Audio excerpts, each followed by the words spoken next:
आज के हमारे एपिसोड की स्टार्टिंग वहीं से होती है जहां से हमारा पिछला एपिसोड खत्म हुआ था। नाग यंग सनवू के ऊपर एक बहुत ही ज्यादा पावरफुल अटैक करता है, जिसे देख के सनवू भी अपना काफी ज्यादा पावरफुल अटैक करता है उसे काउंटर करने के लिए। सनवू के अटैक को पावर को फील करके नाग यंग सनवू को देखते हुए सोचता है ये छोटा सा कमीना लड़का, इसने पहले इतनी छोटी सी उम्र में ट्रांसेंडेंट लेवल को रीच कर लिया है। ये कोई साधारण सी बात नहीं है कि इतनी छोटी सी उम्र में ट्रांसेंडेंट लेवल पे पहुंच जाना। बड़े बड़े जीनियस को भी यहाँ पे पहुंचने में काफी ज्यादा मुश्किल होती है और वो अपनी क्लैन की मदद से यहाँ तक पहुंचते हैं, जो उनको पीछे से रिसोर्सेज देते हैं, उनको कल्टीवेशन कराने में काफी ज्यादा मदद करते हैं। और वहीं पे हमें सनवू को टीम को दिखाया जाता है जो सनवू और नाग यंग की फाइट को देखते हुए काफी ज्यादा हैरान हो रहे होते हैं और उन दोनों को देखते हुए कह रहे होते हैं ये दोनों ही काफी ज्यादा पावरफुल है, इनके अंदर से निकलने वाला एनर्जी वो हद से भी ज्यादा पावरफुल है, यहाँ तक कि हमें सांस लेने में भी यहाँ पे प्रॉब्लम हो रही है इन दोनों की फाइट के बीच में। और वहीं पे उन बैंडिट्स का कैप्टन भी उन दोनों को देखते हुए सोच रहा होता है वो लड़का सच में हमारे हेड आउट लीडर से फेस टू फेस फाइट कर पा रहा है। मैं देख सकता हूँ कि हमारे हेड आउट लीडर अपनी पावर को कंट्रोल कर रहे हैं, वो अपनी पूरी पावर को रिलीज करके नहीं लड़ रहे हैं, क्योंकि अगर उन्होंने यहाँ पे अपनी पूरी पावर को रिलीज किया तो उनके एनर्जी के प्रेशर की वजह से यहाँ पे जितने भी कबर है उन सभी को नुकसान पहुंच सकता है या पूरी तरह से डिस्ट्रॉय हो सकता है। इसी की वजह से हेड आउट लीडर अपनी फुल पावर के साथ नहीं लड़ रहे हैं, वरना वो लड़का उनके सामने बिल्कुल भी नहीं टिक पाता, क्योंकि एक एसेंडेंट और एक ट्रांसेंडेंट में बहुत ही बड़ा ताकत का गैप होता है। लेकिन भले ही हमारे हेड आउट लीडर अपनी पावर को कंट्रोल कर रहे हैं, लेकिन फिर भी वो लड़का भी कमजोर नहीं है, क्योंकि कोई भी नॉर्मल ट्रांसेंडेंट हमारे हेड आउट लीडर के सामने इतनी देर तक नहीं टिक सकता है, क्योंकि हमारे हेड आउट लीडर की इनर की जो है वो कम से कम 3 सर्कल तक होगी। और इसके बावजूद भी वो लड़का हमारे ग्रेट हेड आउट लीडर के पंचेस को बिना किसी इंटरनल डैमेज के बाद रोक पा रहा है। और वहीं पे हमें सनवू को दिखाया जाता है जिसे नाग यंग के साथ लड़ने में काफी ज्यादा प्रॉब्लम हो रही होती है। वो नाग यंग को देखते हुए सोच रहा होता है ये आदमी जितना मैंने सोचा था उससे भी कहीं ज्यादा पावरफुल है। अगर मेरे पास सेज मेडिकल आर्ट स्किल नहीं होती तो मुझे इससे लड़ने में काफी ज्यादा प्रॉब्लम हो रही होती है। अभी सेज मेडिकल आर्ट की वजह से मुझे एक रीइंफोर्समेंट मिलती है, रीइंफोर्समेंट की वजह से मेरी पोटेंशियल और एनर्जी काफी हद तक इंक्रीज हो जाती है, कम से कम 150%। और ये स्किल का असर सिर्फ अभी 15 मिनट तक ही रहेगा, उसके बाद ये स्किल का असर हट जाएगा। लेकिन उससे पहले ही मुझे इसके ऊपर एक बहुत ही ज्यादा पावरफुल हमला करना होगा। भले ही मेरे पास अभी इतनी ज्यादा की नहीं बची हुई है, मेरी की पूरी तरह से खत्म होने वाली है, क्योंकि मैंने अपनी आधी इनर की उस सलामेंडर मॉन्स्टर को रिवाइव करने में लगा दी थी। इसकी वजह से मेरी आधी की तो उसी समय खत्म हो गई थी। लेकिन अब भले चाहे कुछ भी हो, मेरे पास जितनी की बची हुई है मैं बस उन्हीं का यूज करके इसके ऊपर एक बहुत ही ज्यादा खतरनाक हमला करने वाला हूँ। अभी यही सोचकर सनवू जब नागम की तरफ देखता है तो उसके शरीर से काफी ज्यादा खतरनाक ऑरा निकल रहा होता है, वो बिल्कुल भी थका नहीं होता है अभी तक, जिसे देख के सनवू सोचता है ये अभी तक पूरी तरह से ठीक है और इसके पास अभी भी काफी ज्यादा एनर्जी बची हुई है, क्या सच में मैं अपने एक हमले से इसे हरा पाऊंगा। और वहीं पे नागम भी सनवू को देखते हुए सोच रहा होता है ये बच्चा सच में बहुत ही ज्यादा इंटरेस्टिंग है, मेरे इतने ज्यादा हमले के बाद भी ये लड़का अपने पैर पे खड़ा है। अगर इसकी जगह कोई और ट्रांसेंडेंट लेवल का वॉरियर होता तो अभी तक हार गया होता और मेरे सामने अपने घुटनों पे आ गया होता, लेकिन ये लड़का इतना ज्यादा जख्मी होने के बावजूद भी मुझसे फाइट कर रहा है और मुझे हराने की कोशिश कर रहा है। मुझे लगता है कि मुझे इसे हराने के लिए मेरी थोड़ी और पावर को रिलीज करना होगा। यही कहने के साथ नाग यंग अपनी थोड़ी और पावर को रिलीज करता है और अपने हाथ में काफी सारी एनर्जी को इकट्ठा करने लगता है और अपना एक बहुत ही ज्यादा पावरफुल हमला तैयार करता है। और जैसे ही वो अपना हमला तैयार कर लेता है, नाग यंग अपने हाथ को हवा में घुमाता है, जिसकी वजह से एक इनविजिबल फोर्स सनवू की तरफ काफी तेजी से बढ़ने लगता है, जिसे देख के सनवू भी उसे रोकने के लिए अपनी पूरी ताकत लगा देता है और उस अटैक को रोकने की कोशिश करता है। लेकिन वो अटैक काफी ज्यादा पावरफुल होता है, उस अटैक का प्रेशर इतना ज्यादा होता है कि सनवू उस अटैक को रोक नहीं पाता है। उस अटैक के प्रेशर की वजह से सनवू सीधे जाके पीछे एक पेड़ से टकराता है। आगे नागयंग सनवू की तरफ चलते हुए उसके पास जाता है और सनवू खांसते हुए खड़ा होता है और नागयंग को ग्रीट करते हुए कहता है सीनियर, आपका ये जूनियर कम से कम आपके 50 हमलों को झेल चुका है, तो आप क्या आप इस जूनियर की बात सुनेंगे। ये सुनकर नागयंग सनवू को पहले गुस्से में देखता है, फिर सनवू से कहता है जैसा कि मैंने तुमसे वादा किया था तो मैं वैसा ही करूंगा, मैं तुम्हारी बात को सुनने के लिए तैयार हूँ। ये सुनकर सनवू कहता है जबकि आप मेरी बात सुन रहे हैं तो मैं आपसे एक रिक्वेस्ट करना चाहता हूँ, मैं अपने सारे सबऑर्डिनेट्स को आपके सामने सरेंडर कर रहा हूँ और इन सभी का लीडर होने के नाते यहाँ पे जो भी कुछ हुआ उन सभी की रिस्पॉन्सिबिलिटी अपने ऊपर ले रहा हूँ। बस मैं आपसे इतना ही चाहता हूँ कि आप इन सभी को जिंदा छोड़ दे और इन सभी की लाइफ को बख्श दे। ये सुनकर नागयंग सोचता है ये लड़का इतने ज्यादा खतरनाक सिचुएशन में भी अपने सबऑर्डिनेट्स को नहीं छोड़ रहा है, वो उन सभी को सेफ रखना चाहता है, तो चलो इसकी इस रिक्वेस्ट को मैं एक्सेप्ट कर लेता हूँ। यही सोचने के साथ वो सनवू से कहता है ठीक है, मैं तुम्हारे सबऑर्डिनेट्स को सही सलामत यहाँ से जाने दूंगा। ये सुनकर सनवू एक चैन की सांस लेता है, फिर वो अपने सारे सबऑर्डिनेट्स से कहता है कि तुम सभी लोग अपने वेपन को नीचे रख दो और इन सभी के सामने सरेंडर कर दो। ये सुनकर रीन कहती है क्लैन लीडर, आपका कहने का मतलब क्या है, इनके सामने सरेंडर कर दो, हम ऐसा बिल्कुल भी नहीं करने वाले हैं, आपके इस कमांड को हम नहीं मान सकते हैं, प्लीज हमें माफ कर दीजिएगा। ये सुनकर सनवू उन सभी के ऊपर गुस्से में चिल्लाते हुए कहता है मैंने तुम सभी से कहा ना कि अपने वेपन को नीचे रख दो और इन सभी के सामने सरेंडर कर दो, क्या तुम सभी लोग मेरे कमांड को डिसओबे करने वाले हो? जल्दी से अपने वेपन को नीचे रखो, इन सभी के सामने अपने आप को सरेंडर करो। सनवू को ऐसे गुस्से में देख के वो सभी लोग हार मान लेते और अपने वेपन को नीचे रख के उन सभी के सामने अपने आप को सरेंडर कर देते हैं। आगे नागयंग अपने एक बैंडिट से कहता है डियोक, इन सभी लोगों को यहाँ से सही सलामत हमारे हमारे हेड आउट के पास लेके जाओ। डियोक कहता है ठीक है हेड आउट लीडर, लेकिन क्या आप यहाँ पे अकेले रहने वाले हैं? नागिन कहता हाँ तुम बिल्कुल सही हो, मैं यहाँ पे अकेला रुकने वाला हूँ, इसलिए इन सभी को यहाँ से लेके जाओ। ये सुनकर डियोक और सारे बैंडिट्स रिन और उसके सभी लोगों को वहाँ से लेके जाने लगते हैं। और वहीं पे हम रिन और बाकी सभी लोगों के चेहरे को देख सकते हैं जो सनवो के इस डिसीजन से बिल्कुल भी खुश नहीं होते, वो काफी ज्यादा गुस्से में होते हैं। फिर हमें कुछ समय बाद का सीन दिखाया जाता है जब सभी लोग वहाँ से चले गए होते हैं, सिर्फ नागिन और सनवो वहाँ पे बचते हैं। नागिन सनवो से कहता है तुम्हारे पास सच में काफी ज्यादा अच्छे सबऑर्डिनेट है जो तुम्हें अकेला नहीं छोड़ना चाह रहे थे। सनवो कहता है वो मेरे सबऑर्डिनेट्स नहीं, मेरे काफी ज्यादा अच्छे कॉमरेड्स हैं। ये सुनकर नागेम एक स्माइल करता है। आगे सनवो नागेम से कहता है जबकि सभी लोग यहाँ से चले गए हैं और अब यहाँ पे कोई कबर भी नहीं है, तो तुम्हें अपनी पावर को होल्ड बैक करने की कोई भी जरूरत नहीं पड़ेगी और तुम्हें अब किसी भी चीज की चिंता करने की भी जरूरत नहीं पड़ेगी। तो चलो हम अपनी फाइट को फिर से स्टार्ट करते हैं। ये सुनकर नागेम हंसने लगता है और हंसते हुए कहने लगता है तुम बेवकूफ लड़के कहीं के, तुम्हें सच में लगता है कि तुम मेरी फुल पावर के साथ लड़ पाओगे? आगे नागेम उस वुडन बॉक्स को बाहर निकाल लेता है और सनवो से कहता है क्या तुम्हें पता था कि ये वुडन बॉक्स अंदर से पूरी तरह से खाली है? मुझे लगता है कि उन मर्चेंट ने तुम्हें बेवकूफ बनाया और तुम्हें मरने के लिए यहाँ पे भेज दिया है। मैं तुम्हें एक मौका देता हूँ, तुम अपने कॉमरेड्स को हमारे हेड आउट से उठाओ और इस माउंटेन से नीचे उतर जाओ। मैं इस इंसिडेंट को ऐसे देखूंगा जैसे कि यहाँ पे कुछ हुआ ही नहीं था।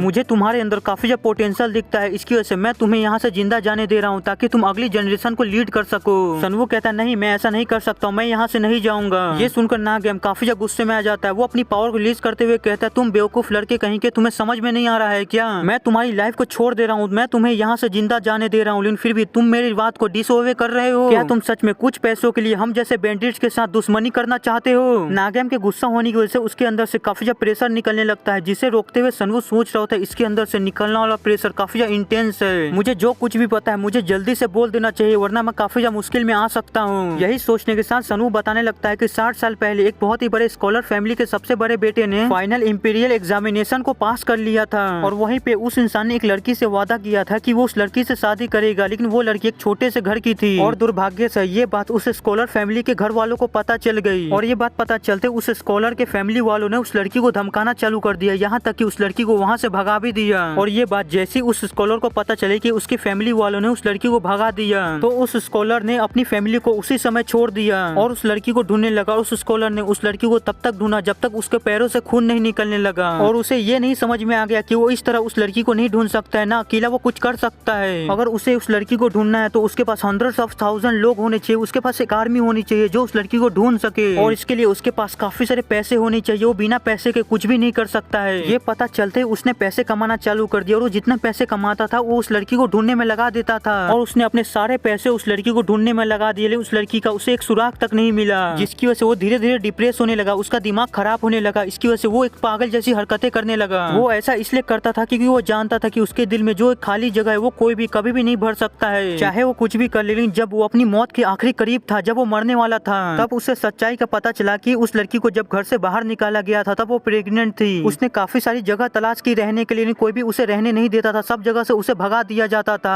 सब जगह से भगा देने के बाद, दुत्कार देने के बाद वो लड़की एक माउंटेन के ऊपर गई। एक माउंटेन के हेड आउट के अंदर उसने अपने बच्चे को जन्म दिया और वो अपने बच्चे को जन्म देते ही उसी समय मारी गई। ये सब पता चलते ही वो तुरंत अपने बच्चे के पास जाना चाहता था, अपने बच्चे का फेस देखना चाहता था, अपनी पत्नी का कब्र देखना चाहता था। हालांकि जब तक वो जिंदा था अपने बच्चे का सामना नहीं कर पाया वो, न अपने बच्चे का फेस देख पाया वो। इसलिए उसने सोचा कि जब वो मर जाएगा तब अपनी वाइफ की कब्र को और अपने बेटे के फेस को देखेगा। इसलिए उसने मरने से पहले एक मिशन को निकाला कि जो भी एक वुडन बॉक्स को तियानमो माउंटेन के ऊपर दफनाएगा उसे हेवनली फेवर बैंक के 10% शेयर को दिया जाएगा। और इसी के साथ आज का हमारा ये एपिसोड ही खत्म होता है। जिसको भी ये कहानी समझ में नहीं है मैं उसको फिर से समझा देता हूँ। जिस लड़की को उस कलर के घर से निकाला गया था वो नागेंग की माँ थी और हेवनली फेवर बैंक का मालिक उसका पिता।